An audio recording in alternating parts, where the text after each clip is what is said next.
Hey, welcome back to Frequalize This. I'm Rich, along with Dave and John, and congratulations, you've made it to the final of our 1971 best album, as judged by the Frequalize This crew. Which, if you've been watching, this consists of three prog guys and a bunch of non-prog guys. So we are going to reveal the winner of this whole shebang in this video. But before we do that, we have some losers to check in on with the losers bracket. So, John, why don't you take us through the first matchup? Sure. It's game 57, where Black Sabbath's Master of Reality just got knocked out of the winner's bracket. So it had been doing pretty well, but this being a double elimination tournament, even though it just recently lost in the winner's bracket, it gets to come down here to the loser's bracket to see if it can hang on any longer. And it is going up against the album Fragile by Yes. And this one has been an interesting story. What do you call this? You call this a dark horse, a Cinderella story, this comeback? Yes, Fragile lost in the first round, right? And Yeah. and it has been just dominating here in the losers bracket. Just Energizer Bunny its way through the losers bracket. And And even the album that defeated them in the first round. what? It even took out the album that defeated it in the first round. That's right. It came back up against the album. Yep.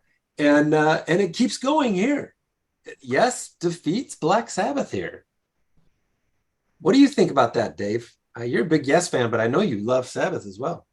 I know this is to some degree easy, but also one of those matchups where you kind of, and I mean, it's a game 57. We're this deep into the tournament.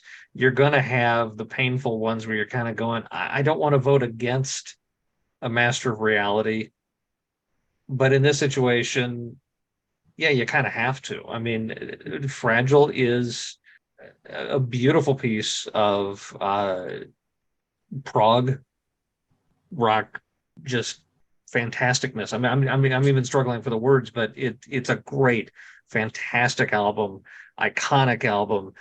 Master of Reality is also that, but yeah, it's Fragile is just the better album. And I mean, what you're saying, John, it was in the vote count, it was fairly clear. It was really clear on this one, and it goes back to what we said in previous episodes that that Fragile. I think its second life here in the losers round is really because it is not only a prog staple but a classic rock staple, and so this one was clearly beats Black Sabbath, and I want to say it's the classic rock factor here beat the heavy metal heads. Mm-hmm. Yep. Yep. I agree with that, and I think we may have the same thing going on here in our next battle, which is Jethro Tull's Aqualung versus Carole King's Tapestry. And Tull freshly got knocked off by Led Zeppelin IV in the final four. So it took a behemoth of an album to send Ian Anderson and the rest of the boys down to the losers bracket, which is pretty impressive for this album. But I think it actually has the same quality that John touched upon with Fragile, where it is a classic rock album, and you have three bona fide classic rock radio hits that have been played ad nauseum on your classic rock station for decades. Aqualung, Cross-Eyed Berry, Locomotive Breath. So I think that qualifies this album as more than a prog rock album, and I think the results showed because they took out Carole King in this one, which is kind of sad because again, Carole King's Tapestry is such an iconic album and an important album. So, yeah. Yeah. So now let's jump up and have some fun. We teased it at the end of the last episode. What do you do when Zeppelin IV comes up against who's next? Who's going to survive? So where did this one go? I think people could guess where this one went, Yeah. even though these are both just massive albums. And the Who has done a really good job holding their own. But Right. culturally, right, Led Zeppelin is a domineering force. Yeah.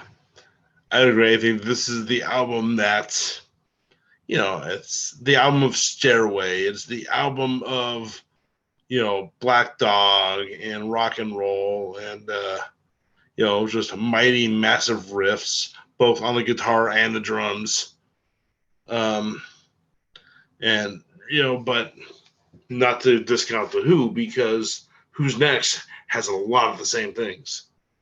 Bona fide classic rock anthems from top to bottom, from that first track to the last track. So, Yep. And this is arguably not Led Zeppelin's best album, even. For me, this is the Who's best album, losing to Led Zeppelin's not best album. So that's the only part where it was painful for me. But at the end of the day, though, I can agree with what happened here. yeah. And I think at this point, I don't know if you're judging on album as much as you are also judging on cultural iconicness. And when you factor that in, Zeppelin is the winner. Yeah, absolutely. All right, what's All right, next? we hop back down into the losers bracket to pick up the two winners of the last losers bracket round.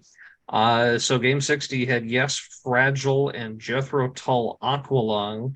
So Prog, not Prog, because they're both classic rock, right? well, and that was I was about to say. It's the same. It's kind of what sustained those two, which is why like a Van de Graaff generator or a Caravan or a Focus from a prog standpoint didn't survive.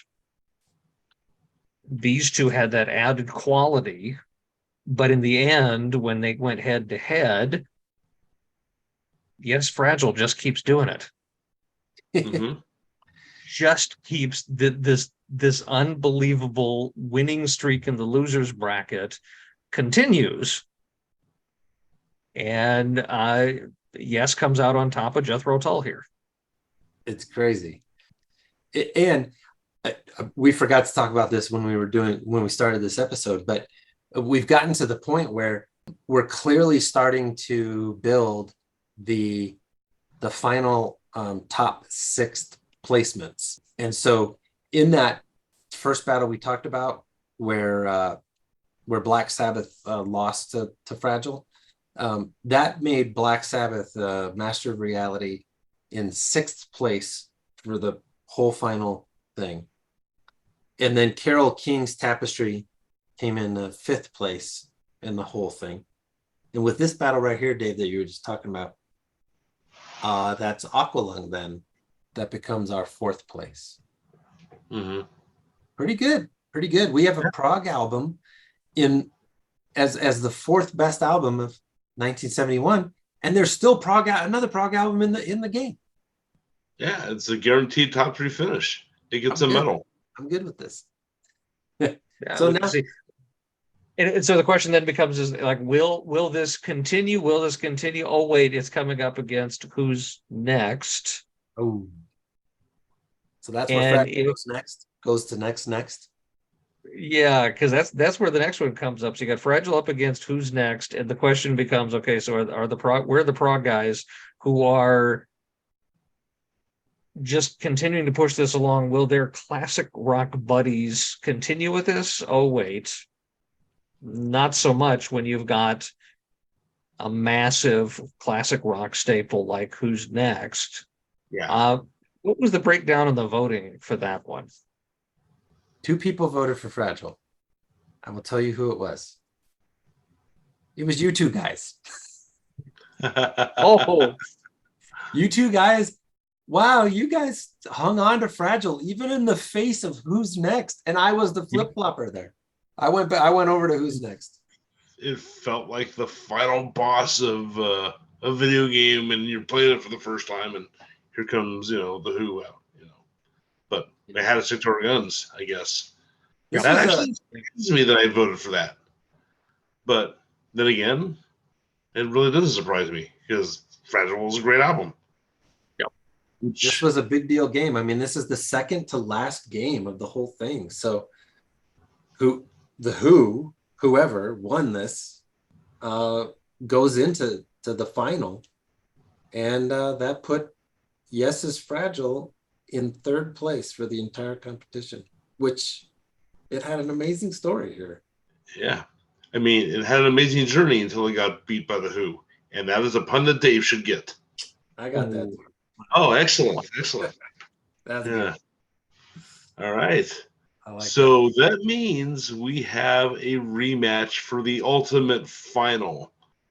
Led Zeppelin IV versus Who's Next. Now, we have already seen what happened the first time. So I propose, the three of us take some time to discuss, not song by song or whatever, but musician by musician.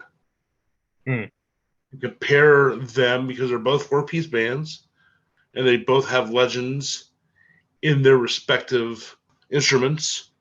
So let's just go down the line. And we're just judging on this album performance, so not the entire discography. Plant versus Daltrey. Plant.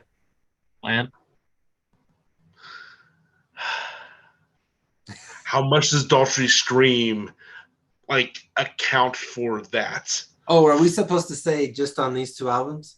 Yeah, that's what I said. Oh, I missed it.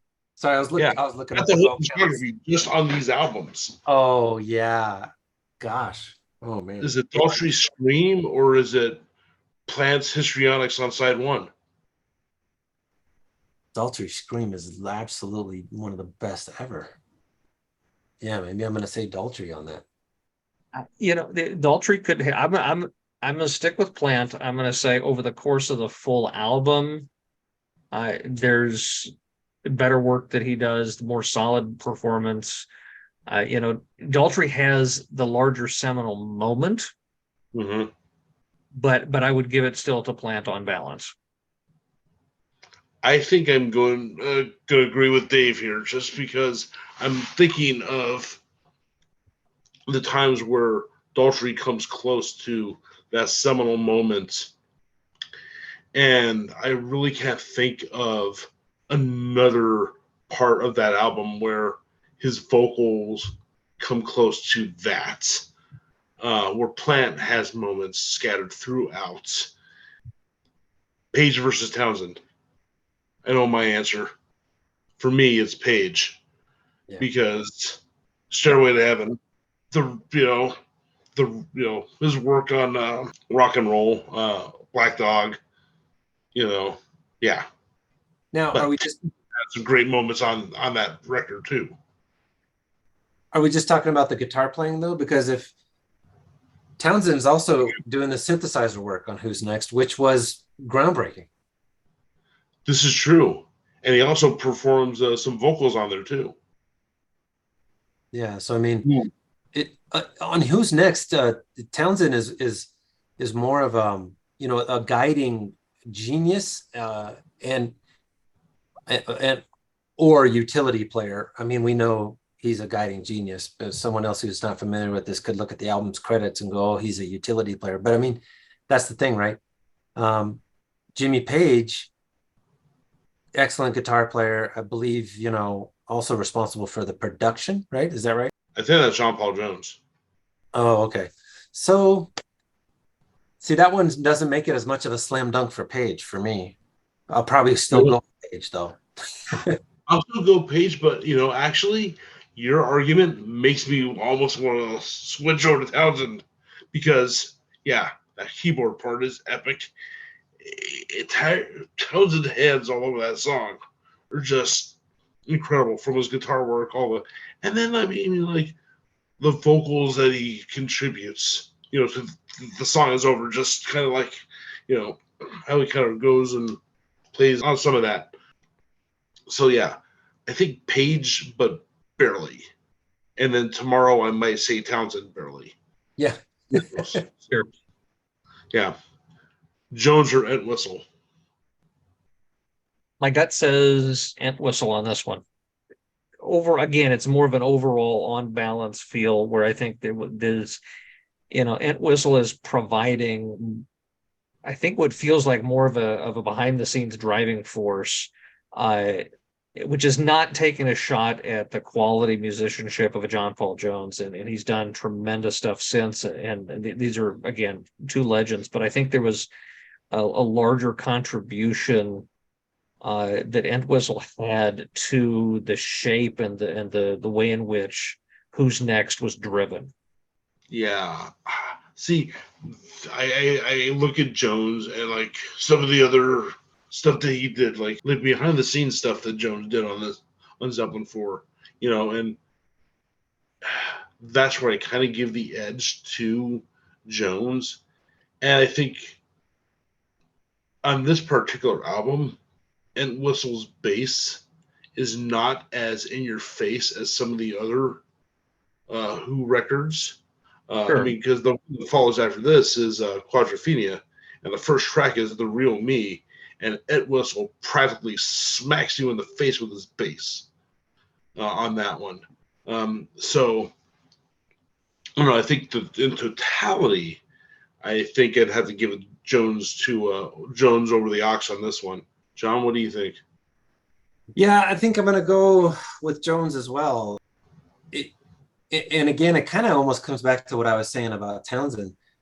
Jones is more than a bass player on this album. I mean, there's the obvious of him being a composer and arranger, but he also plays. There's some synthesizer on this album, believe it or not. You may not remember it off the top of your head. It's not as bold as it is on Who's Next, right? But he plays some piano. He plays the recorder that's at the beginning there of Stairway to Heaven. Mm-hmm. So and then Rich, I think you've mentioned some production, work that he does here. So I don't know. I'm going to go with Jones because of that versatility and the part where he was much more instrumental in the in being responsible for the overall sound of that album. All right, now the one where we might draw blood on. Bonham versus Moon. Good night, everybody. Yeah. How do you pit those two against each other? It's like brothers from another mother. Just holy cow. Well, first of all, you take the booze away. Well, yeah. My initial thought is Moon on this one. All right. I think peak Bonham is in Physical Graffiti. And I think that it's not just peak playing, but I think that's where he also reaches the peak of his creativity as a drummer in the parts that he's choosing and in the way that his parts then inform and affect the rest of the arrangement of the song. That's just a gut feeling I have about where Bonham's going to go from here.